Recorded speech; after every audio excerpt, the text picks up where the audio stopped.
The first time Mira noticed him, she was 22 years old and standing in a crowd at a music festival. She was holding her camera, her first real camera, a gift from her father. She was photographing everything: the stage, the lights, the faces of strangers. She was young and hungry and sure that the world was full of moments worth capturing. She didn't see him in the viewfinder. She saw him later when she was editing the photos on her laptop. A man standing at the edge of the frame. Dark hair, pale skin, a small scar above his left eyebrow. He was looking directly at the lens. Not smiling, not frowning, just watching. She almost deleted the photo. It was a good photo, except for him. He didn't belong. He looked out of place, like someone who had wandered into the wrong story. But something made her keep it. Something she couldn't name. She moved on. Graduated. Got a job at a small magazine. Took photos of weddings, protests, sunsets, strangers. She built a career out of capturing other people's lives. And every few months, when she looked back at her work, she found him. At a wedding in Vermont, standing behind the bride's mother. At a protest in the city, watching from across the street. At a beach in Maine, sitting on the rocks in the background of a family portrait. At a cafe in Paris, reflected in the window behind her subject. Always the same man. Always watching. Never aging. She started to obsess. She went through her archives. Thousands of photos. 10 years of work. He was in almost 200 of them. Sometimes clear, sometimes blurry, always present. He was in photos from cities she'd visited once and never returned to. He was in photos from her college days. He was in photos from the week after her mother died, when she'd gone to the coast to be alone and had taken pictures of the empty beach to fill the silence. He was always there. She showed the photos to her friends. They laughed. They said it was a coincidence. They said it was a look-alike. They said she was imagining things. She knew they were wrong. She posted one of the photos online, asking if anyone recognized him. The post went viral for a day, then disappeared into the noise of the internet. No one knew him. No one had ever seen him. She started to dream about him. In the dreams, she was in a house she didn't recognize. A small house with a porch and a garden and a view of the mountains. He was there. He was making coffee. He was laughing at something she said. He looked younger, somehow. Happier. She woke up with the taste of coffee in her mouth and the echo of his laugh in her ears. She started to look for him. She went back to the places where she'd photographed him. She asked questions. She showed his face to shopkeepers, taxi drivers, strangers on the street. No one had seen him. No one knew him. She started to think she was going crazy. She found him in the last place she expected. She was at her grandmother's funeral. It was a small service. No one else had come. Her grandmother had outlived all her friends, and Myra's parents were both gone, and there was no one left to mourn her except her granddaughter. Mira was standing by the grave, holding her camera, not taking photos, just holding it, like a talisman, like something that could protect her from the weight of being alone. She felt someone beside her. She looked up. It was him. He was older now. Not much, maybe 10 years older than the man in the photos. The same dark hair, now streaked with gray. The same scar above his eyebrow. The same steady gaze. He said, "You were never going to find me, because I wasn't looking for you. But I thought you'd come here. I knew you would." Mira stared at him. Her hands were shaking. She wanted to run. She wanted to scream. She wanted to ask 1,000 questions. She whispered, "Who are you?" He smiled. It was a sad smile. The kind of smile that carried the weight of years. He said, "My name is Ezra. I've been waiting for you. For a long time." She asked, "Waiting for me? Why?" He reached into his pocket. He pulled out a photograph. It was old. Worn. The edges were curled. The colors were faded. It was a picture of two people. A man and a woman. The man was him. Younger, smiling, happy. The woman was her. Not a look-alike. Her. Same face, same eyes, same way of tilting her head. He said, "This was taken 40 years ago. You and me. In the garden of the house where we lived. You were pregnant with our first child. You were the most beautiful thing I'd ever seen." Mira felt the world tilt. She said, "That's impossible." I wasn't born 40 years ago. He said, I know, but you lived. You lived a whole life before this one. And I loved you in that life. I loved you more than anything. He told her everything. She didn't believe him at first. She couldn't. It was too strange, too impossible, too far outside the boundaries of the world she knew. But he had the photographs. He had her handwriting on the back of old letters. He had a wedding ring that fit her finger perfectly, even though she had never worn it before. And he had the dreams. He described the house she saw in her sleep, the porch, the garden, the mountains. He described the way she liked her coffee, with a splash of milk and too much sugar. He described the song she hummed when she was nervous. He described the scar on her knee from when she fell off her bike as a child. Things she had never told anyone. He was telling her the truth. Ezra took her to the house.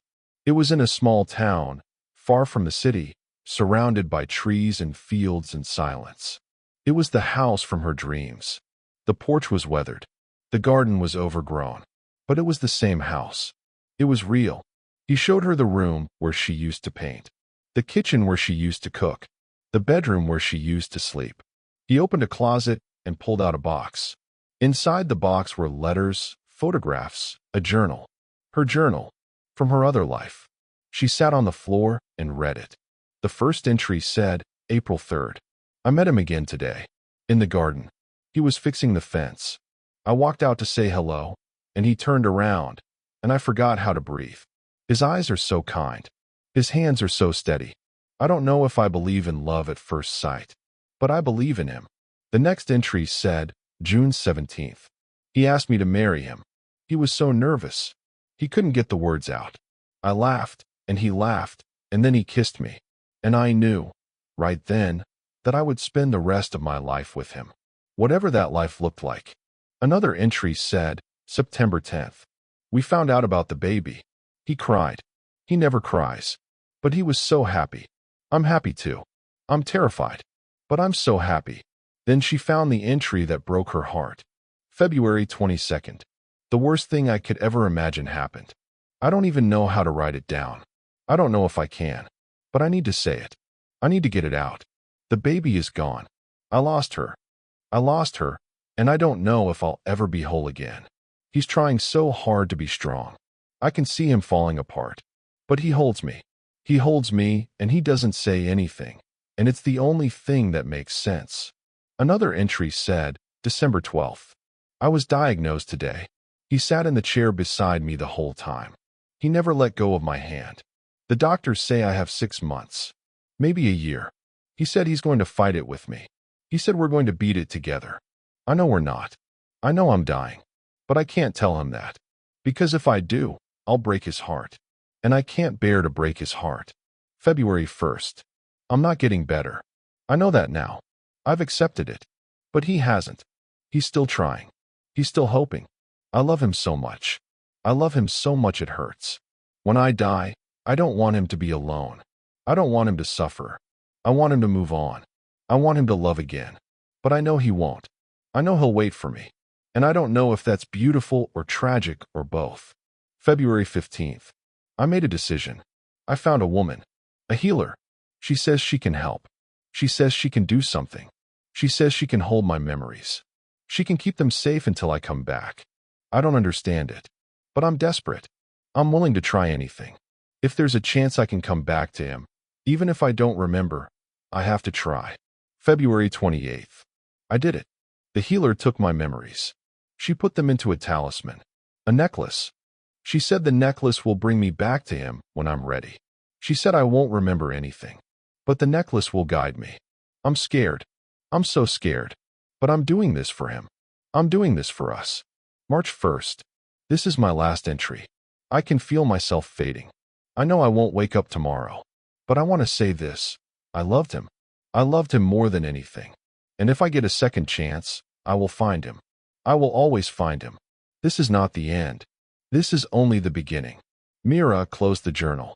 Her hands were shaking. Her face was wet with tears. Ezra was sitting beside her. He was watching her. His eyes were full of love and grief and something else. Something like hope. She asked, the necklace. What happened to the necklace? He reached into his pocket. He pulled out a thin silver chain with a small charm. A bird. A swallow. The symbol of return. He said, "You were wearing it when you died. I kept it. I've been carrying it for 40 years. I knew you'd come back. I knew you'd remember." She took the necklace. It felt warm in her hands. Familiar. She said, "I don't remember. I don't remember any of it." He said, "Not yet. But you will. The necklace will help you remember. The dreams are the beginning. The rest will come. I promise." She moved into the house. It was a strange decision, one she couldn't fully explain. But she felt like she belonged there. Like the house was waiting for her. Like she was coming home. She started to remember. It happened in fragments. A moment in the garden, laughing at something he said. A night by the fire, reading out loud to each other. A fight in the kitchen, slamming cabinets, and then making up. A Sunday morning, waking up in his arms. She remembered the joy, the heartbreak, the love, all of it. She remembered the loss, the baby, the cancer, the slow decline, the healer's promise, the talisman. She remembered the night she died, the pain, and then the peace. She remembered reaching for him in the dark, and then letting go. And she remembered waking up, in another body, another life, and forgetting everything. She sat on the porch of the house, looking out at the garden. Ezra was beside her. He was older now, grayer, but his hands were still steady. His eyes were still kind. She said, "I don't know how to thank you. You waited for me. For 40 years. You could have moved on. You could have loved someone else." He said, "No, I couldn't. There was no one else. There was never anyone else." She took his hand. His fingers were warm, calloused, familiar. She said, "I love you. I loved you then. I love you now. That never changed. It was always you." He smiled. He said, "I know."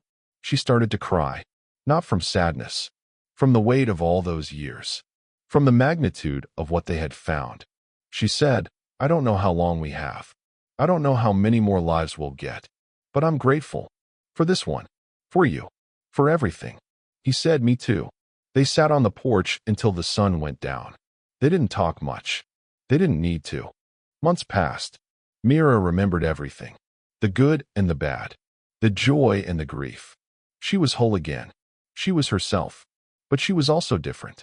She was the woman she had been, and she was the woman she had become. Two lives, woven together. She started to think about the future. About what came next. About whether she would forget again. About whether she would wake up one day and not know him. She said, "Ezra, if I forget again, will you find me?" He said yes. She said, "If I forget and I don't remember, will you still love me?" He said yes. She said, "If I forget and I fall in love with someone else, will you wait?" He said yes. She looked at him. His expression was steady, patient, unwavering. She said, "Some people would say that's insane. Waiting for someone who might never come back." He said, "Maybe. But I love you. And love isn't rational. Love is just love." She leaned her head on his shoulder. She closed her eyes. She didn't want to forget. She wanted to hold on to this forever. But she knew she couldn't control what came next. She could only hold on to what she had. And she had him. The next morning, she woke up and didn't know him. She opened her eyes and looked at the man beside her. He was older, gray. He had a small scar above his left eyebrow. She asked, "Who are you?" He smiled. It was the same smile he'd worn in every photograph. The same smile he'd worn for 40 years. He said, "I'm Ezra. I'm your husband." She said, "I don't remember you." He said, "I know. But that's okay. I remember for both of us." She sat up. She looked around the room. The wooden beams. The soft sheets. The golden light. She asked, "How long have we been married?" He said, "A long time. But we've been together much longer than that." She didn't understand. But something in his voice made her want to trust him. Something in his eyes made her feel safe. He got out of bed. He made her coffee, with a splash of milk and too much sugar. She took the cup. She looked at him. She said, "This is how I like it." "How did you know?" He smiled. He said, "I know everything about you." She wanted to ask how. She wanted to understand. But she was tired. And the coffee was good. And there was something about him. something she couldn't name, that made her feel like she was home. He said, I love you. I've always loved you. And I'll wait as long as it takes for you to remember. She didn't remember. Not yet. But she would. She always did. They lived in the house for many more years. Some springs, she woke up and didn't know him. Some springs, she woke up and remembered everything. It was a cycle, a rhythm, a constant, repeating pattern. But Ezra didn't mind. He loved her in every version of herself. He loved her when she knew him, and he loved her when she didn't. He loved her when she was whole, and he loved her when she was broken. He loved her when she was young, and he loved her when she was old. He had waited 40 years for her to return. He would wait 40 more if he had to. One night, when Mira was old and gray and tired, she sat on the porch of the house and looked out at the garden. Ezra was beside her. His hand was in hers. She said, I'm scared. I'm scared of forgetting again. I'm scared of waking up alone. He said, you won't be alone. I'll be there. She said, what if I forget you forever? He squeezed her hand. He said, then I'll find you again. I'll always find you. She closed her eyes. She let herself rest. She felt the warmth of his hand in hers. She felt the peace of the moment. She said, I think I'm ready. He asked, ready for what? She said, to go. To let go. To start again. I've had a good life. A long life. I've loved you deeply. I've been loved deeply. That's all anyone can ask for. Ezra nodded. He said, I'm not ready to let you go. But I will. If it's what you need. She smiled. She said, it's not what I need. It's what's happening. We both know that. He didn't argue. He just held her hand a little tighter. She closed her eyes. She felt the weight of her body. The weight of her years. The weight of her love. And she let go. Ezra stayed in the house for another year. He didn't leave. He didn't move on. He just stayed. He looked at the photographs. He read the letters. He held the necklace. He remembered. And every day, when he walked past the garden, he looked for her face in the flowers, in the sky, in the small, quiet moments of the day. He didn't find her, but he knew she would come back. She always did.